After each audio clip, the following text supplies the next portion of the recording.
Just think about it. When you go to your grandma's house, do you still speak like that? No? Oh, okay. Oh my, time heals all, but you out of time now.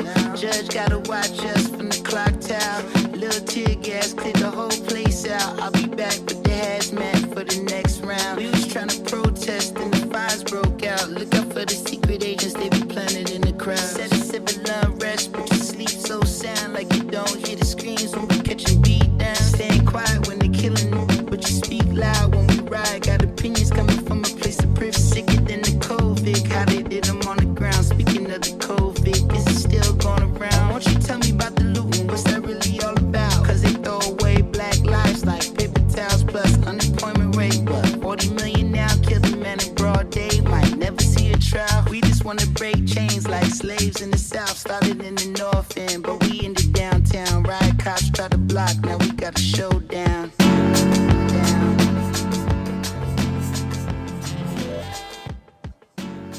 Hey y'all, welcome to page 2 of Diary of a Mad Black Scholar. This is your host, Ruby, speaking. My pronouns are she, they. This is your co-host, Shiasia Beasley, speaking.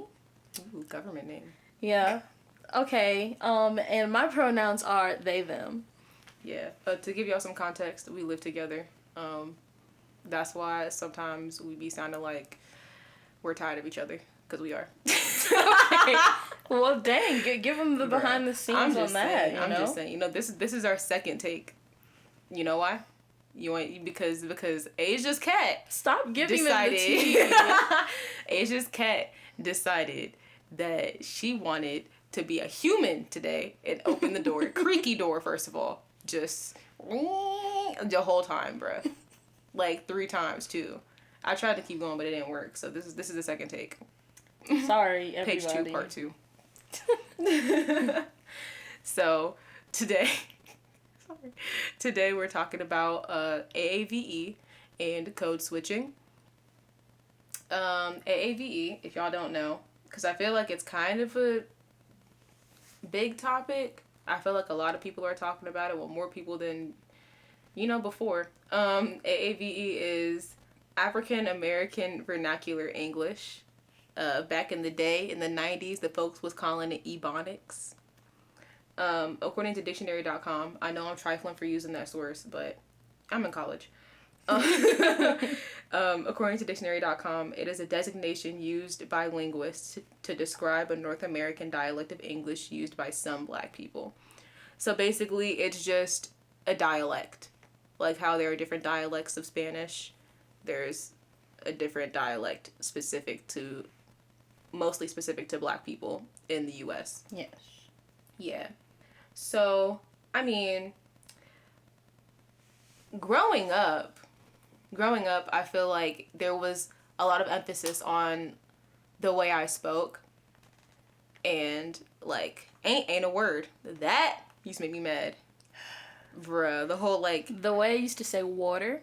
Bruh. I'd say water to people, so I started saying water. I would like a glass of water. Water. Like, Ooh. it feels robotic in my mouth, it doesn't feel natural. Yeah.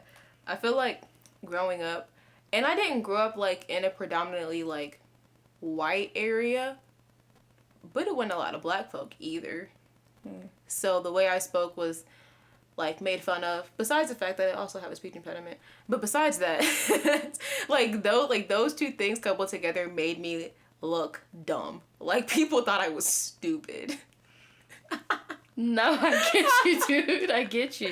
It's hard out here, truly.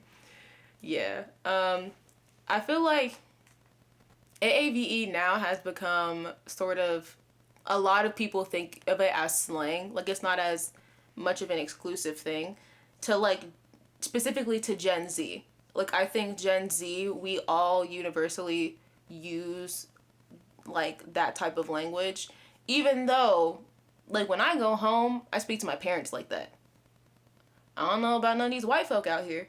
I don't know if y'all be saying finna and, They talk to their friends like that. I've heard it. We've heard it. Yes. But it don't even sound right. Anyways, besides that. It's dry. Where's the flavor? Please. I'm sorry. I feel like And this is probably going to be like a whole other like topic that we get into later.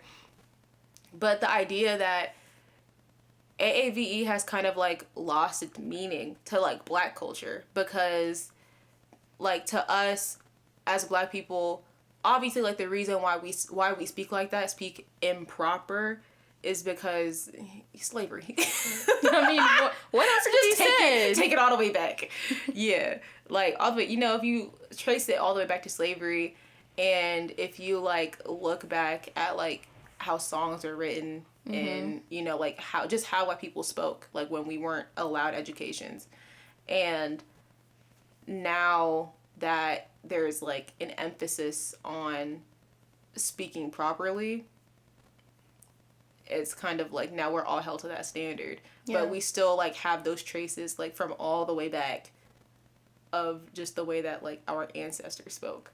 That just sounds tiring. Like, it is. Why do they keep on making it so like, no, we have to be as proper as possible. Let's keep on making convoluted rules for language.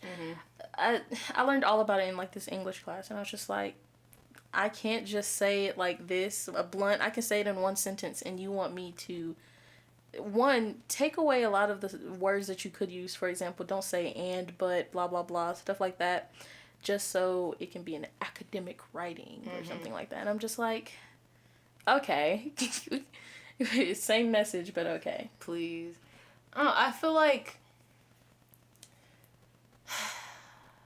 it's just a mess. I think now it's a mess because every time I think about AAVE, it's like I think of the kombucha girl. Okay.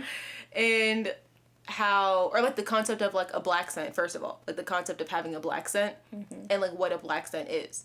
Because like a black scent, and I think a black scent also not only speaks to like the words that people are using, but also how their voice sounds.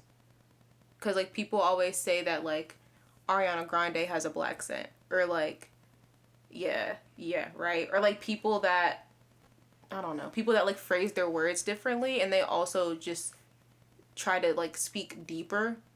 Because I feel like, no, I get what you. Okay, I'm sorry. Specifically, Billie Eilish. I'm sorry. Oh my God. I had to bring her up. No, I feel like the way she looks and then the way she speaks, it sounds like her throat hurts a little.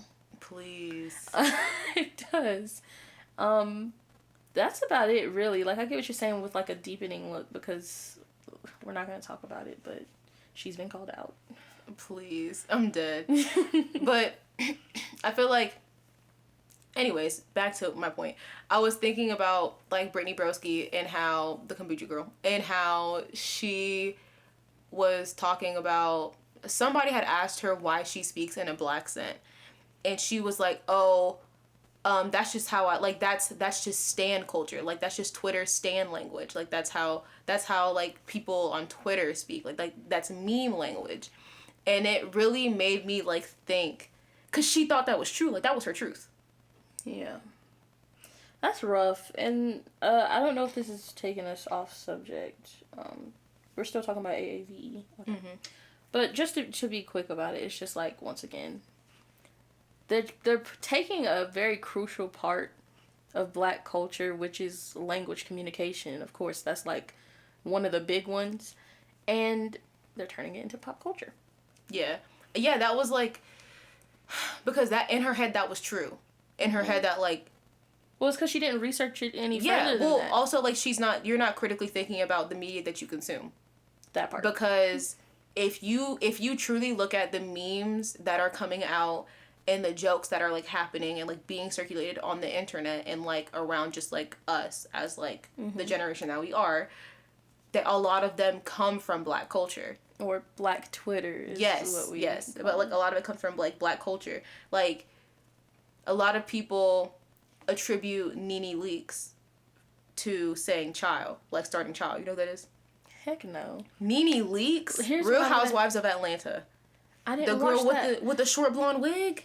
Okay. I briefly have seen her. I don't watch reality TV or... What that got to do with you being Black? You Black and you ain't seen Real Housewives of Atlanta? I've seen like an episode. I don't like it. It's revoke the Black card. First of all. Okay, you can't do that while we're talking about AAVE. No, I can. Because you haven't seen Real Housewives of Atlanta. Your mom doesn't watch it.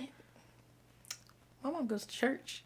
So does my mom. And she still watches it. My mom don't like mess. She don't like mess. What do you mean? Will she go to church, though? Black churches be messy. Child. We're getting off topic. I'm just saying. Stop outing me. I'm just saying. Well, anyways. I thought this was a safe place. Anyways. A lot of people attribute Nene Leakes to child. The use of the word child. Mm-hmm. Like, woo child. Or like, woo child the ghetto. You know? Don't say it. I'm just saying that, like, a lot of people attribute that to her, but that was a thing before her. Yeah. Like, no one... That's when it got brought into pop culture, because it was funny to people. And but, like, also the reason why it was brought into pop culture was because she was on a TV show that focused around housewives, and these are Black housewives. Mm-hmm. When was the last time you, like, if you really think about, like, Black housewives, it doesn't happen because Black women have always had to work. So, like, the idea of, like, a Black housewife that also attracted, like, just, like, a lot of Black people, too, but it was also on Bravo. Bravo will do it to you. It was on Bravo, and it was produced by white people, and it was distributed to white people.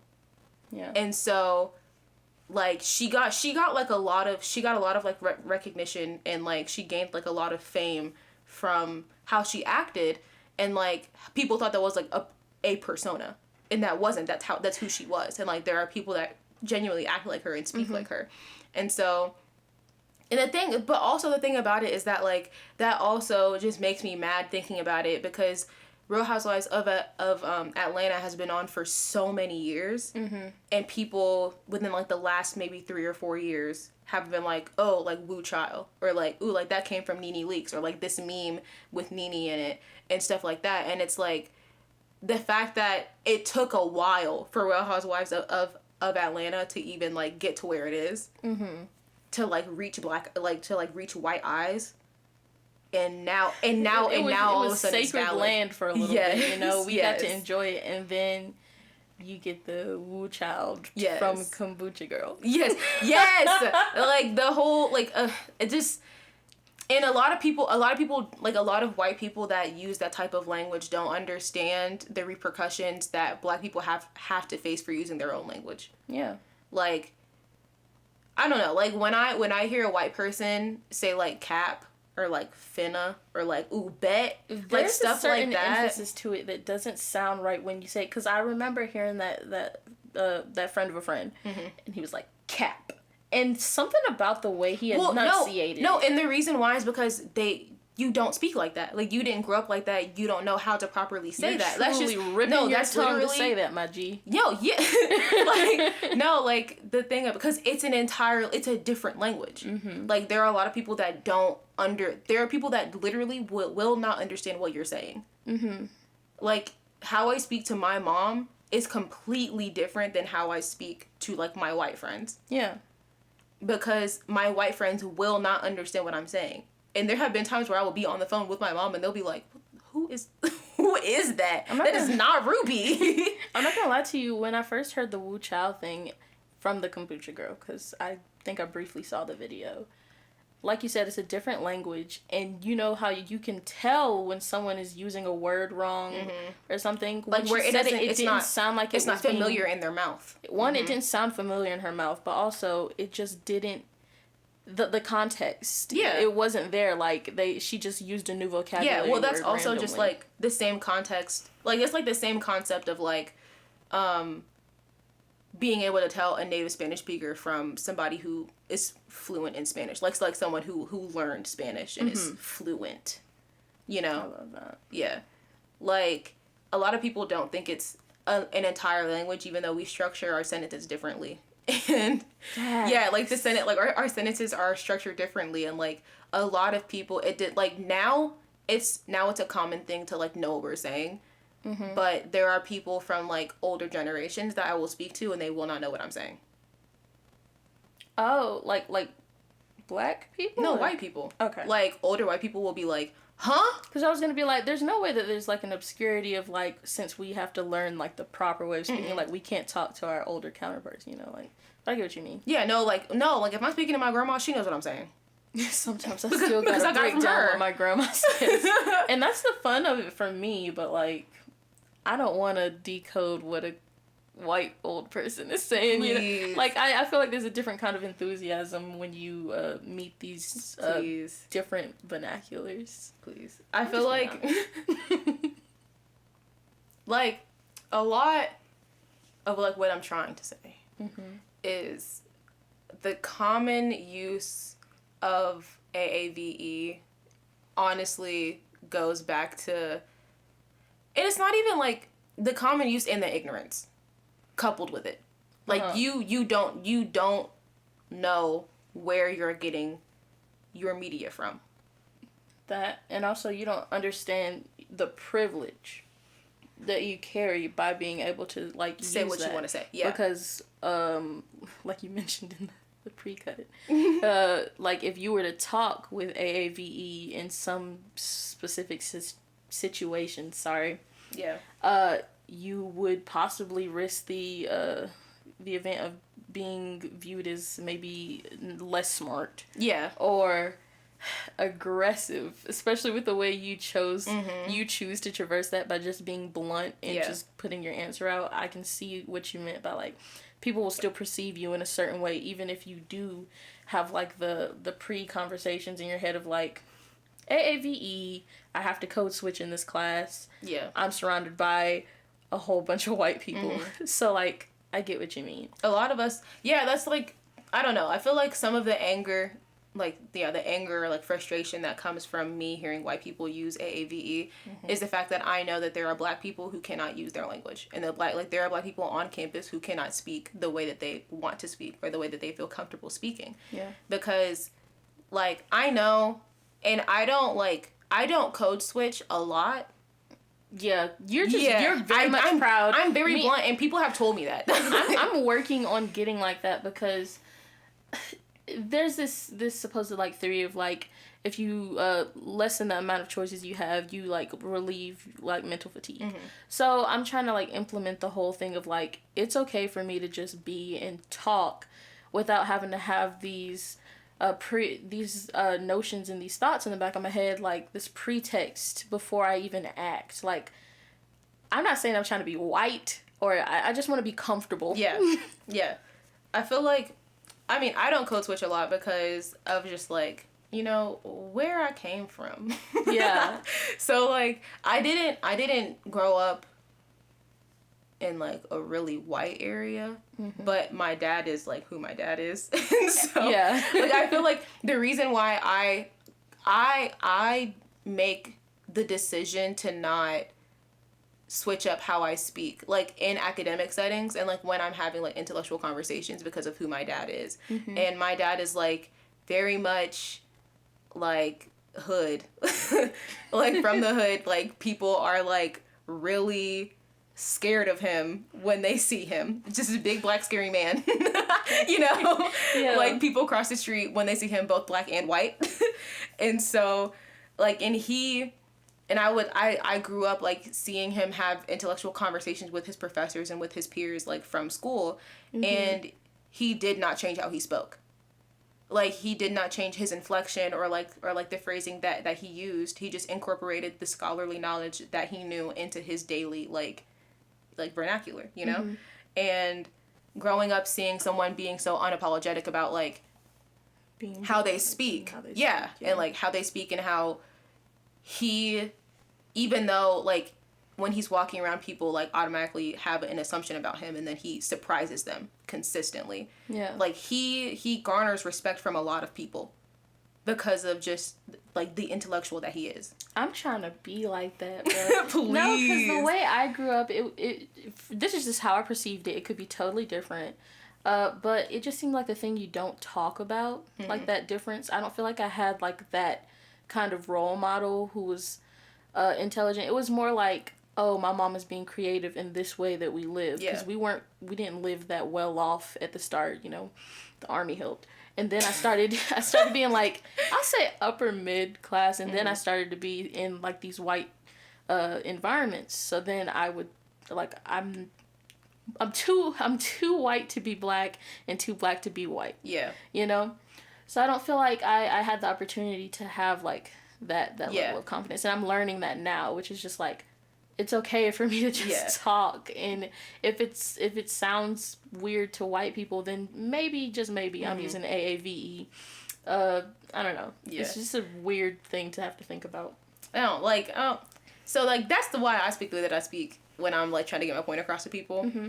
And I know that, like, when I go places and when I try to have intellectual conversations with, like, white people, I know that they're going to try to, like, belittle me, and they're going to try to, like, act like I don't know what I'm saying. Yeah. And I will still stand my ground and be like, no, I know what I'm talking about.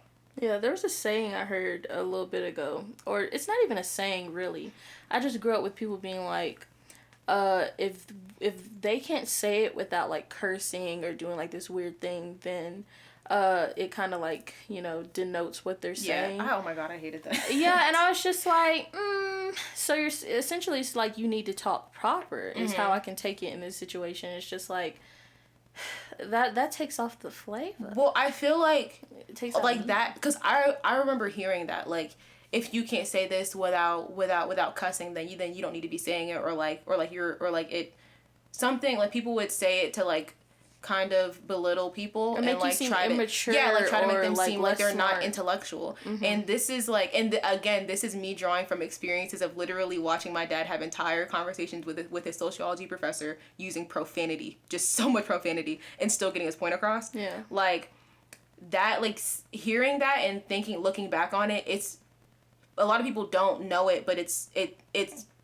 that phrase is, like, rooted in racism, because like you're putting value into how people speak, and, like, the fact that they're, like, they need to speak properly for them to be just, like, respected and, like, heard. And not a lot of people, and that in order to speak properly and in order to, like, write properly, you need to have the proper education. And we were not afforded the proper education. And even if we were afforded the proper education, once again, it's provided through the white mainstream. Yes. So it's not very beneficial for a black person to be in this education system. Yes. Like the whole thing about, like, because I remember in middle school, people, like, teachers being like, oh, if you can't, like, you need to stop cussing. Like, cussing just, like, makes you sound stupid. And I'm sitting there looking at them like, bro, my dad is a whole sociologist, and he... What do you mean? I'm not gonna lie. When I first came to college, I didn't curse. I didn't. And then I started to. Now look at you. And now I'm going back to not doing it simply because now I've tried it. It feels more like something that isn't, like, taboo, and it feels more like it's more expressive. It's kind of like the exclamation point in a conversation, and I feel like I have enough confidence now to not have to demand to be heard. Yeah, like, just hear me. There's this whole thing, again, that my dad taught me, about, like, cuss words, and he's always like, there's no such thing as bad words, just, like, appropriate times to use those words. Yeah. So there are times where you probably shouldn't say certain words in certain circumstances. Say a job interview. Yeah, like a job, like, and even then, the concept of, like, professionalism, we can get into that another podcast, because that's racist too. Anyway. That part. Ooh. Anyways. But, like, there are times where you could still have a conversation and get your point across, and even using those words can help you get your point across even more, because we have words for a reason. Yeah. Like, we have those words for a reason. Like, you needing to, like, cuss to get that little oomph of, like, what, like, the emphasis of what you're saying to someone, like, is better than you having to say, like, 6 more words. Yeah, like I told you, I grew up reading dictionaries, and I thought the bigger the word, you know, the stronger the I don't know, just the way it'll be received. And I just, like, why? I just feel like that adds to, like, the convoluted culture of, like, in order for you to be heard, understood, listened to, you need to gain a higher level of education or something like that. And at the same time, that's I feel like that's iffy simply because that higher level was specifically made to create like a division between people. So yeah, that's just, it's not too great. It's just a mess. It's all a mess. All a mess. But actually getting into that, I don't know if like this is a thing that happens to you, but if sometimes I'll be in class and like one of my white peers will like say something in discussion and cuss. And it's like, and then it's like, it's received, like, and it's received well. And it makes me wonder, like, if I would have said that same thing, would it have been received the same way? Yeah, it feels like I don't know. Because that stuff happens at UNCA. When I'm in that environment, it's just like, oh my God, like, no word. But at the same time, like, we're all adults here. But then at the same time, again, there's like the like, other, I shouldn't have to curse to say something here. So it feels like there's like I feel like for me, it makes me like self-aware of like who I am. Because like if somebody says, like somebody like curses and like when they're trying to get their point across, and I'm like, I wonder if I would have said that same thing, would that be received as me being angry? That's a whole nother episode. Yes, but like that's what I'm saying. Like sometimes like you have to just like, I don't know. When that stuff happens, I think about it a lot because I'm like, I wonder if I really would have cursed trying to get my point across if they would have even received it, or if or somebody would have challenged what I said. Mm-hmm. You know, because then they would have been like, don't you think you're being a bit too harsh with this, blah blah blah? Don't you think that's a bit of a strong way to put it? And that's just also like just coupled with like being black. Yeah, like being black, like in academic settings, you have to kind of like be in the middle a lot of the times, and like you have to be stern in like how you feel and what you say and like your point of view on certain things, but also you can't be too stern because then people are gonna be like, ooh, aggression, like you're being aggressive, like, oh my, like, why are you angry, why are you mad, you're mad. Like you get into a heated conversation. I remember, and then you were having that please. Okay, another thing about like AAVE, you know, when you speak, you have like a certain tone or just how you you say words and how you hold conversation. And that you had that interaction with that dude and you were like, okay, he's talking over me.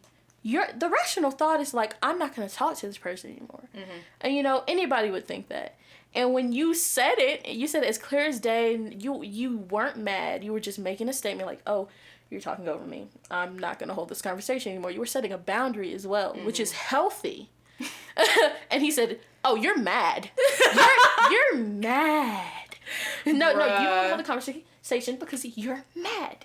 How are you going to tell me what I'm feeling? Like, and that's what I'm talking about. Like, standing your ground in certain discussions and, like, debates and stuff is, like, if you, like, truly are like, no, like, I'm not going to let you disrespect me. Like, because being black and you're having a conversation with somebody, especially, like, in, like, you're talking about, like, society or just, like, you know, like, academic things, people like to speak over you.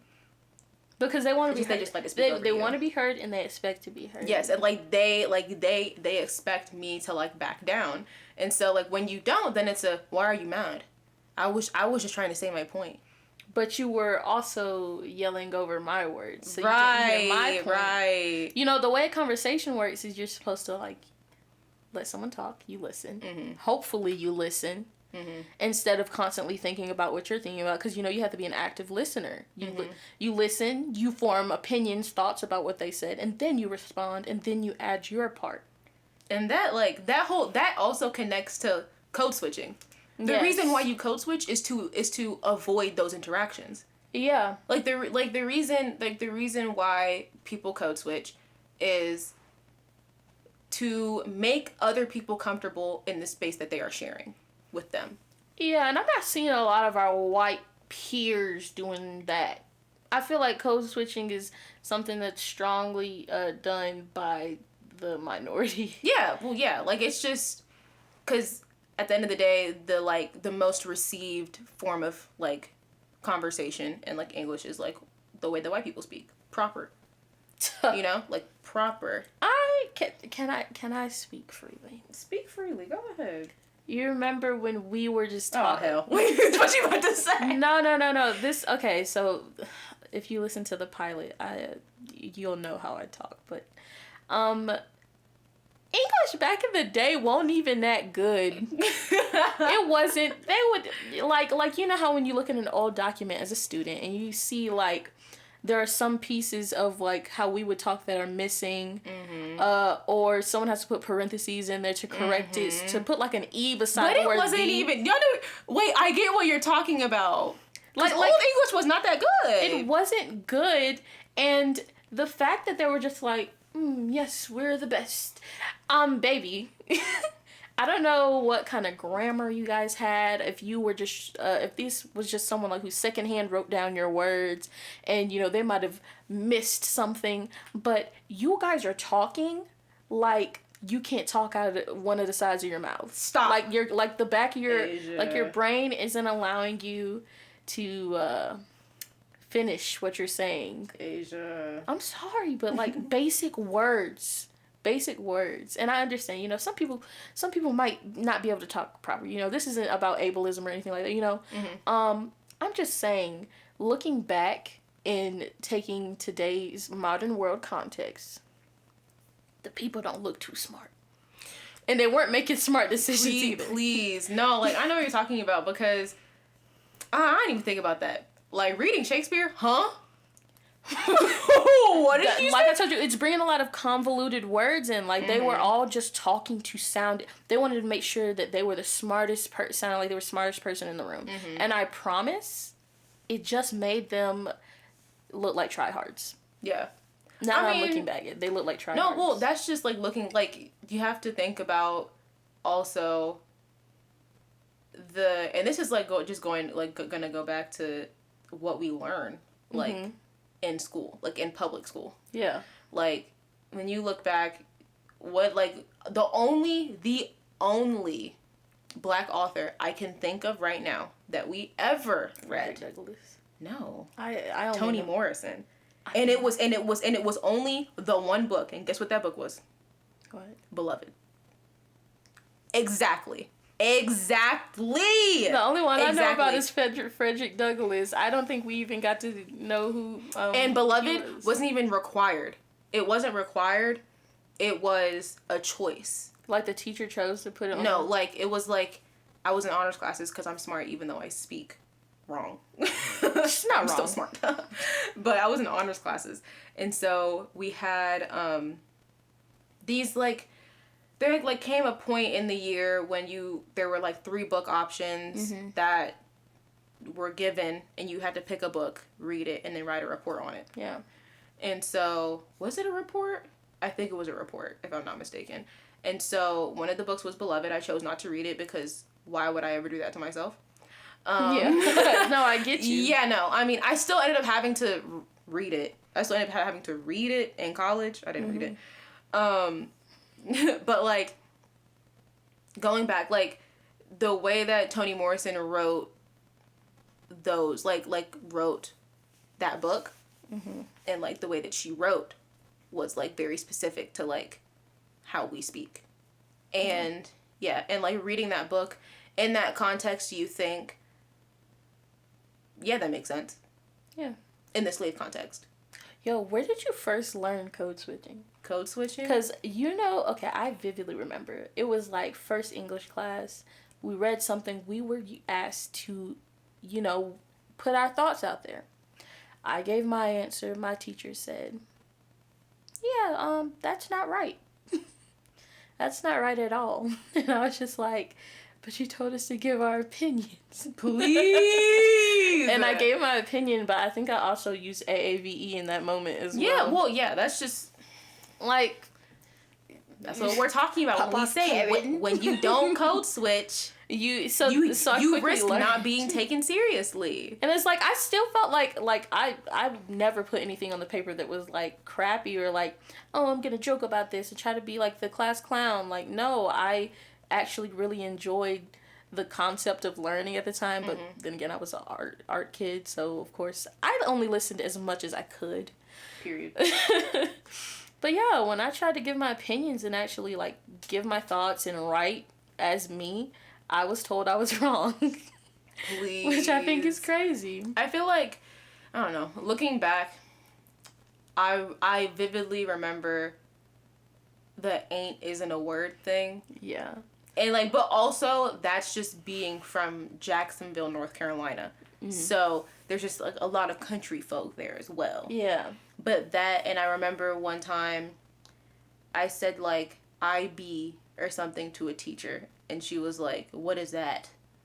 What are you saying to me?" And I was like, you know damn well what I'm saying." I was so upset. Like, the one that I think everyone knows is like that snobbish teacher. It's just like, "Can I go to the bathroom?" And they're like, "Did you mean may I or can you?" Mm-hmm. Like, I feel like if we all wanted to connect for like 1 second on this podcast, white peers and all, we know there's that. Yes. There's that thing that we like can all that's share. what that one thing that made you mad.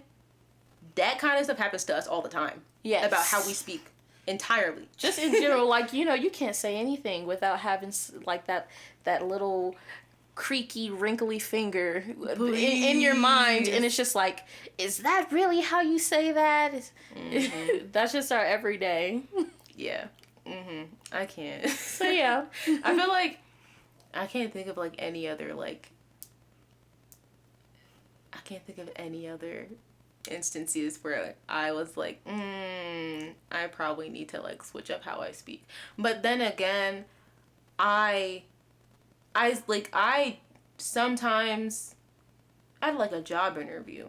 Oh yeah, I unconsciously do that. I do it, and now, even though now I've found myself not like falling into like that. Mm-hmm. Then again, I didn't really need to code switch when I was in like middle school and like elementary school and high school, because everyone knew who I was and they knew that I was not going to switch up how I spoke to anybody. That also, I feel like, I mean, how much can you truly express yourself in the school system, Yeah. So, I mean, I get you. Yeah, like I wasn't, then again though, my grades showed that I knew what I was talking about. Like, my grades showed that, like, if it was time for a debate, I was going to murder you in a Socratic seminar. And it did not matter how I said it, because I said it, and you're wrong. Yeah. So, like, that, I know, like, now, and that, like, that also just, like, being in a small town and like growing up in like that type of environment where people know who I am and know how I am. Yeah. So I didn't have to switch it up, and I set the precedent a while ago that I don't care. Like I set the precedent that I don't care and I'm smart. Don't do me.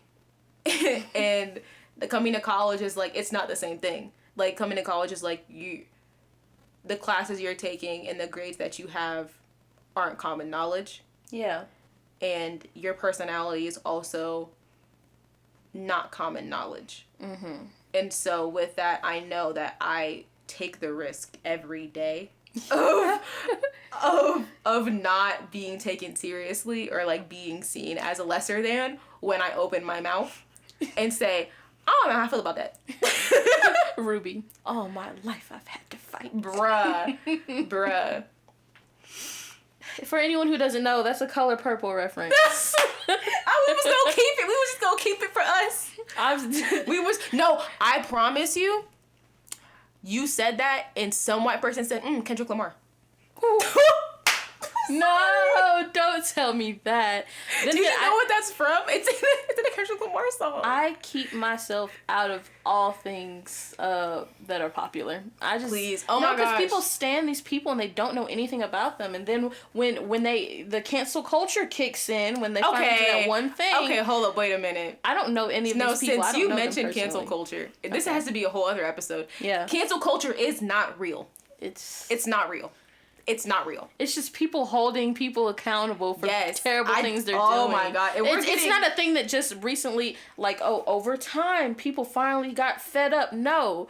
people were fed up probably when it was happening and their voices were silenced. And now that everyone is just like holding people accountable, like, wow, you really listened to this person and that did this, and this, you're a terrible person. Now they're holding these people that they're following accountable. And I think that that's just something that should be common. I talk about this a lot. Okay, I will talk somebody's ear off about this. Who? I remember when I was a senior in high school, and I was sitting there and I was like, cancel culture ain't real. And the people were trying to prove you wrong. No, I was to myself. Like, I was really like, this is the summer after senior year. I was sitting there like, what cancel culture? What is this? And then I realized, okay, I know some people might disagree with me about the fact that people think that cancel culture is real. And here's my thing about this is, where did the term cancel come from? Black Twitter. Anyways. Whoa, don't tell them that. Anyways, like, we can really get into the force that is Black Twitter. And if you don't know what Black Twitter is not, I can't explain it. If you're not on it, then you're not on it. But like, I just recently got on it, if I have to be honest. So like, you know how you could get on like the weird side of YouTube, or like you can get onto like the weird side of a Google search. You can get on the black side of Twitter. And the black side of Twitter is like so many like niche jokes. And like there are so many like generational like phrasings that you need to you need to be part of it to understand it truly. I just need to follow more Black people because I have art Twitter. That's all I have right now. Well, yeah, it takes time. It takes a lot of time. Because back in the day, I wasn't. That's just like being on straight TikTok. You know what I'm talking about? Yeah, it's like the same thing. It's the same thing. Like, when you start off, you're on straight TikTok. And then you cultivate it. So you have to like cultivate your timeline, you know? But anyways, so cancel culture, what is it? Like, why do you think cancel culture is real? First of all, why do you think that you could ever actually cancel somebody? What even nobody is it? Nobody can be canceled. First. Nobody can be canceled. People can be held accountable. They're still making money. Daniel Caesar is still making money. Okay, like all these people that are canceled are not canceled. They're being held accountable for being racist or being homophobic or being transphobic or being ableist, like or being pedophiles. Sorry, trigger warning. But like, sorry. But like, that to me, why? And this is cancel culture has now, like, the term cancel culture has now become an actual thing that people think is real. Yeah, and they can bring it up in like yes, like when I don't know, banter. I don't. Yes. I can't. But this is not like, these conversations about cancel culture being bad are coming from people who have never had to be held accountable for anything. Like, the fact that like these older generations being like cancel culture is real. The reason why you think it's a bit like the reason why you're like, oh, cancel culture is so prominent and people are getting canceled left and right and nobody can say anything, is because everybody has a phone. Everybody has a phone. Twitter is free. Yep. Twitter is free. Instagram is free. YouTube is free. Back in the day, that was not possible. Mm-hmm. People were still racist back in the day, and people still didn't like it. We just had no way of expressing that. Yeah. So now that marginalized communities have a voice and we are all on the same platform, everyone, politicians, celebrities, everybody is on the same platform. Everybody can see your comment. What? Politicians on social media. We can get into that later. Yeah, I don't know. Well, I have a whole thing about politicians having social media because, like, politicians not having social media means that only a certain group of people will have access to that information. Because your mass comm is coming out. Please. Well, I'm just saying that, like, and then again, that just comes to, like, a politician as like who they are, and like if they really care about what they're doing, they will handle their platform responsibly. Mm-hmm. And that's just their like social responsibility, to give out proper information when you're in that role. And people being like politicians don't have social media is saying that a certain group of people that don't have access to cable, or a certain group of people that like can't go to rallies, or or probably, like, you know, just don't have access to the certain traditional forms of media that, like, they don't deserve to, like, know what this politician is saying. Okay. Yeah. Okay, I understand that. You know, we'll because, like, as a separate thing. If Trump didn't have Twitter, a lot of people wouldn't know that Trump is trash. Or be able to hold him accountable. Exactly. Because, whoa. Exactly. Like, what was his PR team? That part. Like, I don't know. Like, a lot of, and just, what is cancel culture? Yeah, like, cancel culture. Like, how do you describe that? Because at that point, I feel like they're like, oh, this is cancel culture, simply because they're noticing that there's a consistent process of, like, oh, these people liked this person before, now they're finding out, they're not being, I guess, lenient, since, again, vocabulary not there, and now they're being snowflakes. Yeah. Because they can't handle what this person did. Oh, they hurt your feelings, blah blah blah, and now they're fussing and throwing hissy fit on every single bit of social media, and now this person is supposedly canceled. But like you said, they're still getting money. Yeah, like, nobody can truly be canceled. Like, Tommy Lauren, not canceled. You can boycott them. Is that something you can do? Even then, what is even boycotting? Like, boycotting is not giving them your own money. Yeah, I know, but boycotting is not possible anymore. True. It's not possible money to boycott is still everything. Well, also, just, like, back in the day, you could boycott, everything was fine. We've come at it, like, we're at a stage in capitalism where sometimes you can't survive without something. Yeah. Like, you can't boycott Walmart because there are food deserts. And Walmart might just be your only source of food. Yeah. Like, they're just, like, these are, like, they're like, corporations have become bigger. And, like, sometimes you just, like, can't escape stuff. We and, also like, have become more reliant. But that's like a completely different but episode also, like, for me. we become reliant because we had to become reliant, though. Yeah, facts, because they don't allow us to own our own land and blah, blah. But, you know, we shouldn't get into that. Yeah, that can be another episode. But I'm just saying, because, like, sometimes I'm just like, wow, I'm actually being, like, I'm, like, livestock, like, domesticated type beat, because I can't go out into the woods and know how to take care of myself, build my own shelter. I don't know how to, like, clothe myself if I can't afford this. Like, I would have to live off people's scraps. Capitalism. Mm-hmm. I'm not saying going to Goodwill is bad, because I do that on the regular, but I mean, some people would like, you know, people want nice things. Mm-hmm. And when you can't afford to get that, or at least be able to make it for yourself, you know, DIY, love that. You start to see, like, a stark difference, and also, like, just a new perspective to everything. I don't know. This is me speaking as a slightly poor individual. Not slightly poor. Well, you know, college ain't cheap. College is not cheap. Lord Jesus. Oh, I feel like we went off, but yeah, cancel culture, it don't exist. Yeah. Back to AAVE, I guess. Yeah. Well, I just wanted to like say that even though this has to be a whole other podcast about cancel culture, because cancel culture, like, the term, like the like term, or like whatever you think cancel culture is, like, came from marginalized communities holding people accountable, holding public figures accountable for what they did to hurt them.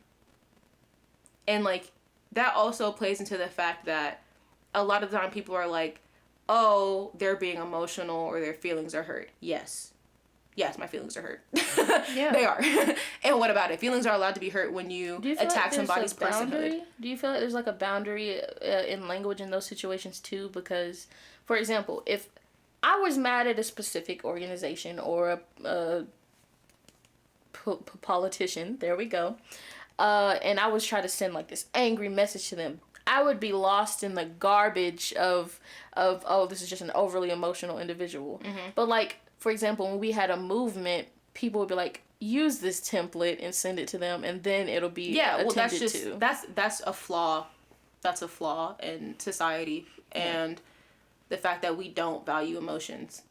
That part, cause then, like, oh, you're emotional. You've made a fool of yourself. You won't be taken seriously. Yeah, like, if you hurt somebody, say, for instance, and this is drawing from actual experience. Okay. Someone saying, rap is not a real genre. Oh no, I remember this. Go ahead. Okay. And me and you both know that's racist. Yes, that is very much racist. And other people might not realize how that is racist. It's a microaggression. Let's just call it that. It is. I mean, a lot of people know what a microaggression is, I hope. No. Okay. Child. Okay. Anyways. Okay. Please. Move on. But I remember when that conversation happened, the way that I reacted initially was emotional. Were you belligerent? as the white folks say? No, like, I remember being told, like, why are you mad? And it's like, people are allowed to be mad when their culture has been attacked. Mm-hmm. Because that's a part of who I am. Also, it's just human. And just to specify, people not taking rap seriously, I want you to please write some bars. And then spit them, please. We can't even... I just want to say the one thing that we say every time we think about this person, but I feel like that would out them. No, stop, please. So I'm not going to say please. It, but like... I don't know. Like, the whole... We can talk about music. We can have, like, a special guest come on about music or whatever. Talk about that. And then don't forget, I guess it comes from a point of one privilege and then the obscurity of pop culture. A lot of music is inspired by minorities, black artists, minorities, whatever you want to say. It's inspired by people who actually have culture. Yes. And also, if you really want to get into it, going back to language, probably the reason why a lot of people don't think that rap is an actual genre is because of the way in which it is, like, the way in which the words are delivered and the words that are being said. Because it's not proper English. Yeah. It's AAVE. I feel like AAVE definitely is a big cultural thing because I'm not gonna lie, like a whole bunch of like these slang things or the, like you said, stan culture stuff, a lot of what's being said is essentially like music in the way that it's remixing big cultural events that happen in the black community. Mm-hmm. So I'm just having that little moment of connection, like, wow, like it actually is like a big part of culture. Like, you know, you go through your daily life, you don't realize how big that is. And like I told you before the episode, like, I know about AAVE, I know what's wrong that some white people use it, but at the same time, personal connection. It's really tough for me to make a lot of personal connections due to just personal reasons. But yeah, it's really hitting me like, yeah, it's a freaking culture, man. Yeah. It's also like deep. It's deeply ingrained in us. Like, having the validation of the way that I speak is a dialect. That feels so good. I feel seen. Yes. I feel so seen. And this is literally, and a lot of people probably won't even like be like, whatever. Like, it's just how you speak, but it's a dialect. A lot of people do not understand what we're saying. I think I only realized it was a dialect, or like I only saw academically it being acknowledged as a dialect was when I came to college. Because before it was still like, oh, I can't say spigot or mo control. Mo control. Mo control. Mo control. Don't say it again, please. I'm still getting used to saying these things and like hearing them because again, it somewhat feels foreign simply because in the environments outside of my home, which is where I am majority of the time now, because, you know, I ain't a little kid no more. Please. It sounds foreign to the ear, but at the same time, it sounds familiar and comfortable. Mm-hmm. There's a warmth to it. Not like the cold, cynical language you hear when you're outside. No, because it's just, again, where's the flavor? Not where's the flavor. No, I'm not saying that, like, a whole lot of conversations are boring, because, like, there's some people who I talk to on campus, and we have, like, really cool academic conversations, or, like, I'm not gonna lie, could be boosting my ego a bit, but when they listen to me speak, I love that, because, like, they'll be nodding, and I'm like, heck yeah, finally, someone's, like, listening to me. I feel like that's, like, sometimes, like, why do we have to, why do we have to separate academia from regular exactly, like, regular how we speak, you know? I'm not gonna lie, I grew up with that thing, and I'm gonna simply say, like, have. For example, you guys like to watch Jeopardy. Jeopardy hits. Okay, what are you talking about? No, I'm not saying it's bad. It's just I can't connect with, like, a lifestyle where people are like, I just know trivia. Well, no this one is shows also- like that level of but, intellect. like- It's just like real world problems, church. Okay, but you're talking about food. you guys. This is me and Azani. Both of our fathers are just like super black power. You're right. Like they made sure we came out educated. Again, and I grew up in the country. I've never shot a gun for the reasons that you never shot a other gun people have before? shot a gun. But you No, shot a gun we before. shoot into the woods just to be country crazy. Oh no! We don't Y'all do are it because like, country. oh, we're black, we need to know how to forgot you're protect from ourselves. New Bern. I'm a retirement place, it's a retirement town with a whole bunch of country people who ride like 4-wheelers and stuff. So that's why I'm saying I didn't have like that person. Yeah, who you was, didn't like, have like intellectual black person, but we weren't like stupid. Like Yeah, we you knew didn't- how to like jerry rig is what you like to Not call jerry it. rig. We know how to jerry rig. black. We know how to like. We had like, what is it called? Like street smarts. We had street smarts. We Street weren't smarts. stupid. Okay, John Mulaney. I don't like you. See, I know the white people stuff too. I mean, We love John Mulaney. yeah. Oh, he's getting divorced. Did you know that? No, I don't know He nothing. liked to About, delete I all only his tweets. I only Bruh. know He went the to things rehab. Child. Anyways, yeah, that's a whole spilling other. a whole lot of tea right now. It's not tea. Everybody knows it. I told you I don't care about anything You don't that's care not about in my John Mulaney? sphere. I don't listen to him. The only thing I know about him is the skit where he's like, look at that high-waisted man. He's wearing high-waisted shorts or whatever, I don't know. Oh, he's got feminine hips. I'm sorry. No, bro, John Mulaney, this is way off topic. John Mulaney did this whole, I watched one of his specials on Netflix, and he was talking about how when he graduated from college, and they sent him, like, a letter that was, like, donate money, and he was like, what happened to the money I already gave you? That is relatable. I relate to it. I'm just like, bro, I swear to God, when I get that piece of mail, I'm about to be like, for what? Why? Please. Yo, let's get back on topic. Please. Anyways. Now we just going into the obscurity of like how we talk to each other. Yeah. Anyway. Please. Anyways, so like, getting back to what you were saying about like how you were raised and like how like, I feel like a lot of that is just like there are so many different types of black families. Yeah, I was And very there are saturated so many in that. different types of black people. But we can still relate, first of all. Yeah. Because we have the same experiences. Yeah. Just like different upbringings. And then just having like, it just depends on like where where your parents are from. And the content of like, and how their lives went. And then how they decided to proceed after that. Yes, like how their lives went and how they chose to raise you. Yeah, because the thing about it is, if I had to describe it at all, is being black happened to me. It happened to me, and then I never was taught how to, one, think critically about that. Please. Or just like soak that in. It was just, this is my life. And then as I kept going, people were like, black people problems. Yeah. And I was just like, okay, I have to think harder about like this country life I lived, Yeah. and then also being an army brat and blah blah blah. A lot of the times, like we don't think about the complexity of our blackness. Yeah. Like we don't like, and that's just coming from, and that probably just comes from our public school.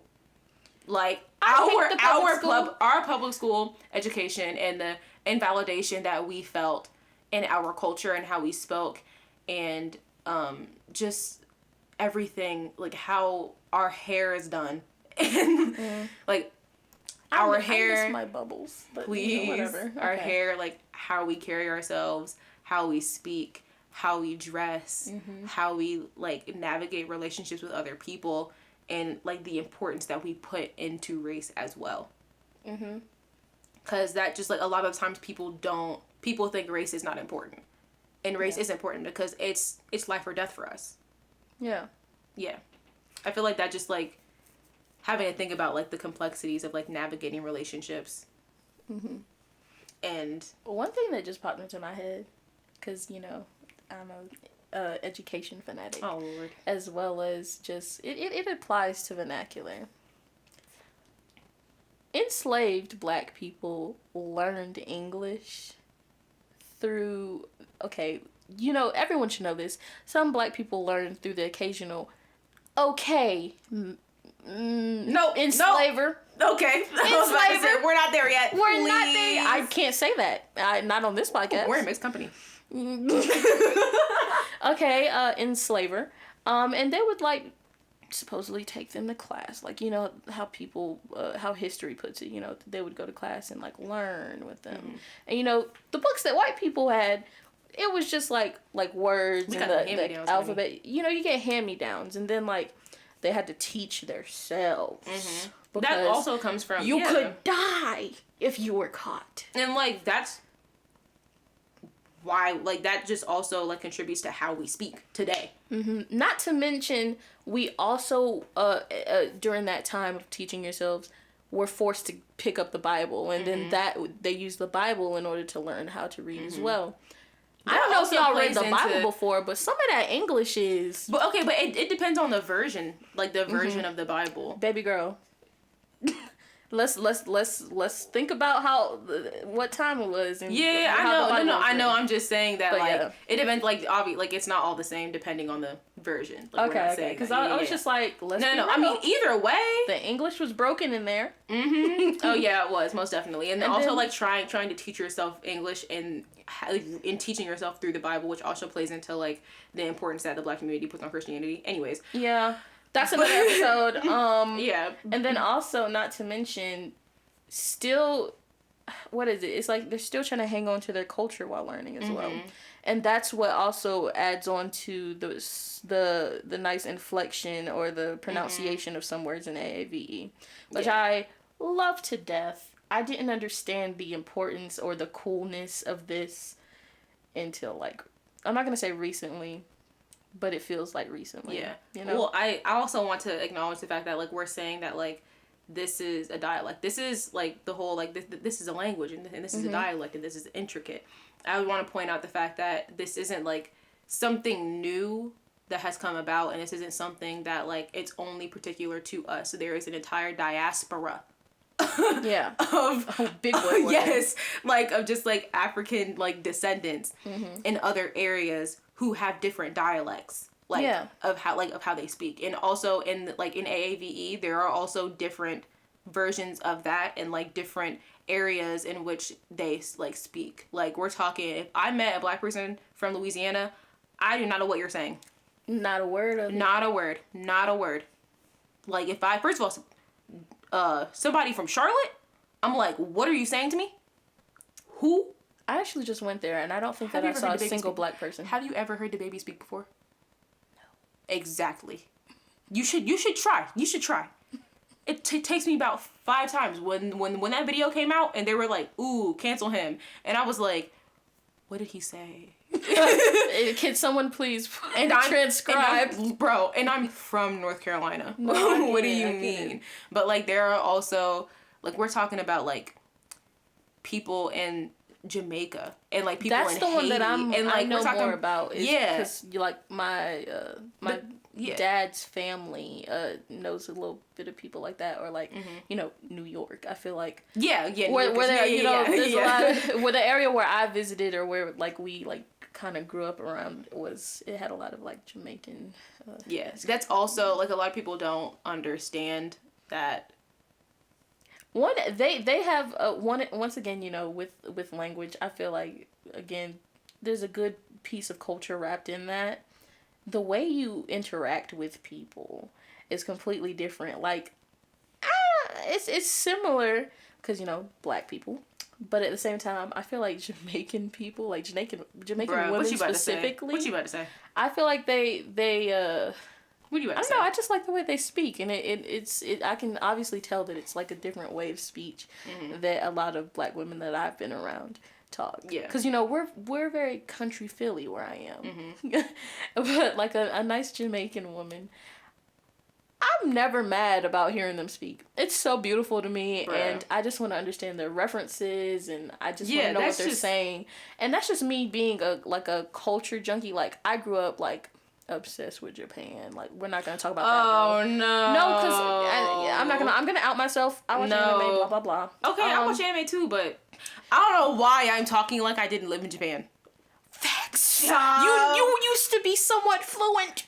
Okay, no, I was not fluent. But you was talking. I was at the age where I knew, because they taught us Spanish and Japanese in preschool. What? Yes. That's cool. Yes, and I knew basic words, and I was at that point where if I kept on going, I could have been fluent now. I love that for you. But my parents don't love me. Y'all did me dirty. Y'all did me dirty. Okay.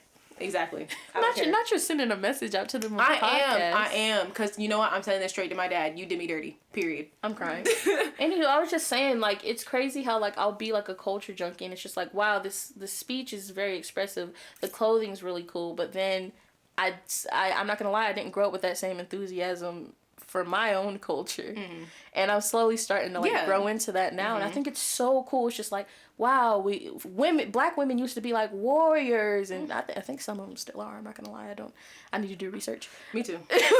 So I'm not gonna speak I'm trying not to speak as ignorant as some people would, but child, that's another story. Please. But yeah, all I'm gonna say, you know what? Do you have anything else you want to say? No, I'm good. I feel like here's what I'm gonna close out. Yeah. Here's how I'm gonna close out, because I know I probably didn't get all my points across. Neither did I. Like, but I feel like we like briefly covered, so we're good. So yeah, I feel like my whole thing about white people using AAVE is you don't know the cultural significance of what it is. You need to pay attention to how you're, like, what you're consuming, like the media that you're consuming and where it comes from. Mm-hmm. That's irresponsible. Coming from the mass comm major. Yeah. First. And you have to think about when you say these words like bet and cap and finna and bus and all that stuff, like, is the bussin'. Okay, there we go. Cause this bussin'. Okay. So, like, so when you use these words, think about, am I utilizing my privilege first? And I also want to leave you with this. My father, I just point out, this man does not try to speak Spanish because he does not want to disrespect the language. He doesn't want to disrespect somebody else's language. So why do you think it's okay for you to try to speak AAVE? That's valid. That's it. Yeah, I think you put it very well, because I think that's another reason why I don't, like, try to speak Spanish out loud, because, like, it's very common. It's like it's a common thing to, like, a lot. And I know, like, a lot of people, I don't know if, like, anybody else, but, like, when you're trying to learn, like, a foreign language, mm-hmm. And I just also, like, a whole other thing with people that doesn't, like, speak not English, like, the people that don't speak English, mm-hmm. and, like, trying to hear white people speak it, and it's a whole thing about that. Mm-hmm. But, because, like, why do you think you could touch it? Anyways. But there's, like, a level of respect that you have to have for languages that aren't close to your culture and, like, mm-hmm. aren't a part of who you are. And when you try to speak that language and you say it wrong, you're disrespecting that culture. Yes. And and this is, like, coming from, like, you go somewhere and you're trying to speak this language. Like, if you're trying to learn something, that's fine. Like, if you're trying to learn it, and even then, it's also a whole thing. And I think, me, when I am trying to learn Spanish, and so, like, I feel terrible, like, messing it up. Yeah. So, like, why don't you feel bad for messing up AAVE? Because it's not your culture.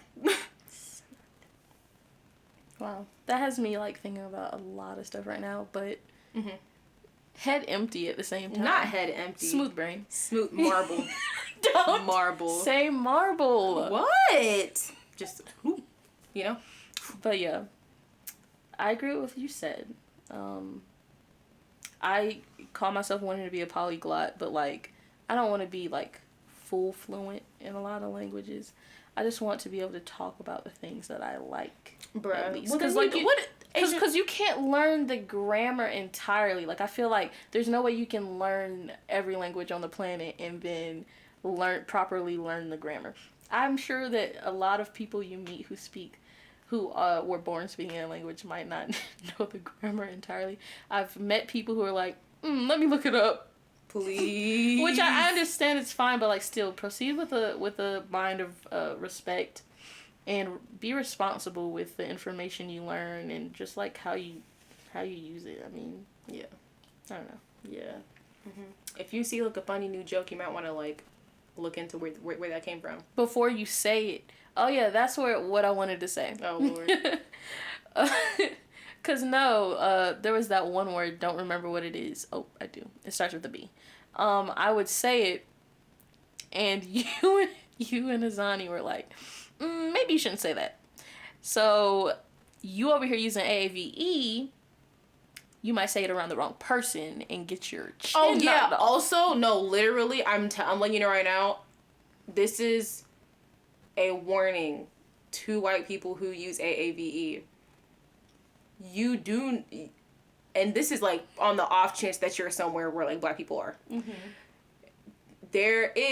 You need to be cautious of how you use it and when you use it, because a lot of people don't take too kindly. Yes, to you appropriating how they say things. There are a lot of intricacies in black culture. Yeah. You're gonna mess around. You're gonna say some step stuff over a boundary and now look at you. Now you're in danger. So, and that's not like that's like, this is like real life. This is real life.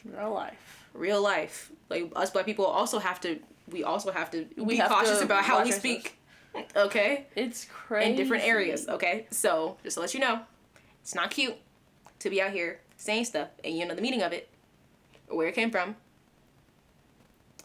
That's also along with, and I just want to point this out real quick, stop thinking gang signs are cute. They're not cute. You're gonna get your chin shot off. That's also coupled with how you speak. Watch how you speak to people. And also,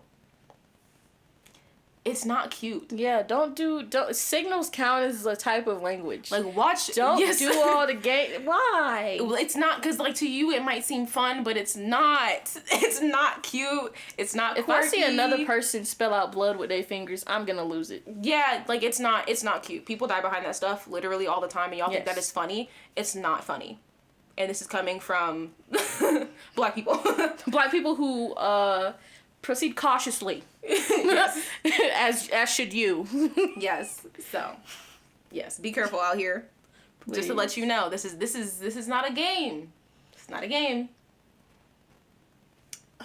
I'm sorry. It's the privilege for me. Please. It is. Cause no, like, I remember being in high school and being like, y'all need to stop. That's not funny. Like, I grew up and it was like, you do not touch that. Like, you if you are not part, like, if you are not about that lifestyle, if you are not in that lifestyle, if you do not have to be in that lifestyle, do not be in it, first of all.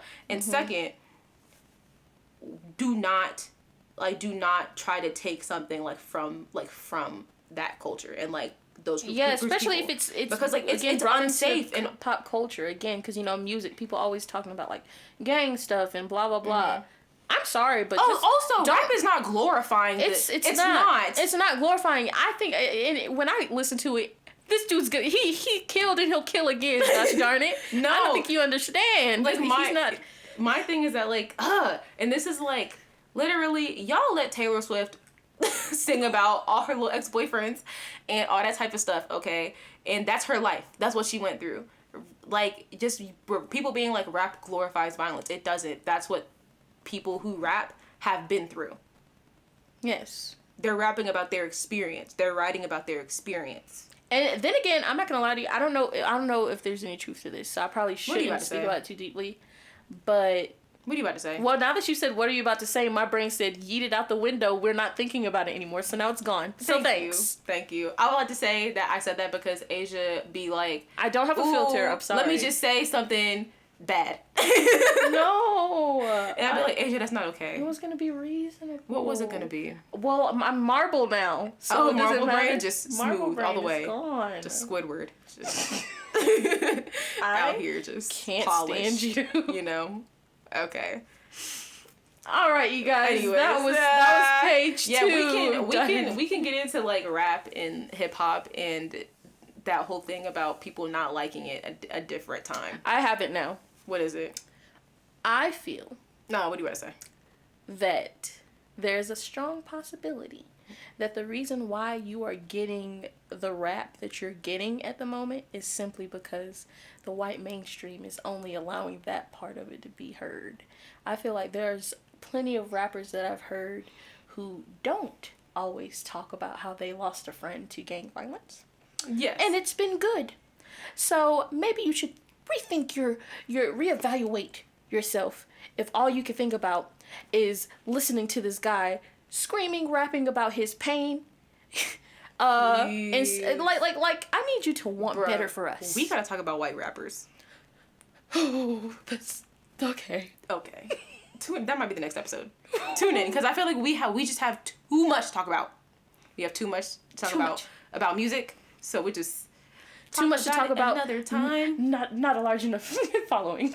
Please. No, so that's next episode. Y'all be easy. Be careful out here. Yeah. Don't like you don't know nobody. Bye. Bye. All right, y'all. Thank you for listening to page 2 of Diary of a Mad Black Scholar. Sorry we got a little sidetracked toward the end there. Hopefully you understood our point. Shout out to Evo for the music, and y'all be easy.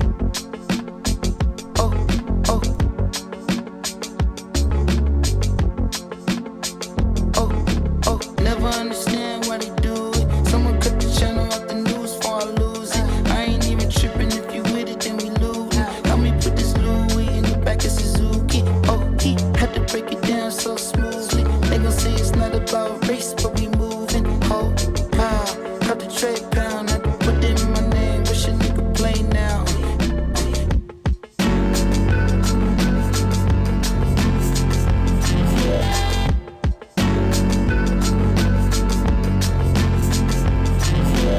Any given day, I'll be headed to the pulpit. Say a little prayer, matter of fact, I need 2 of them. Ooh, won't he do it?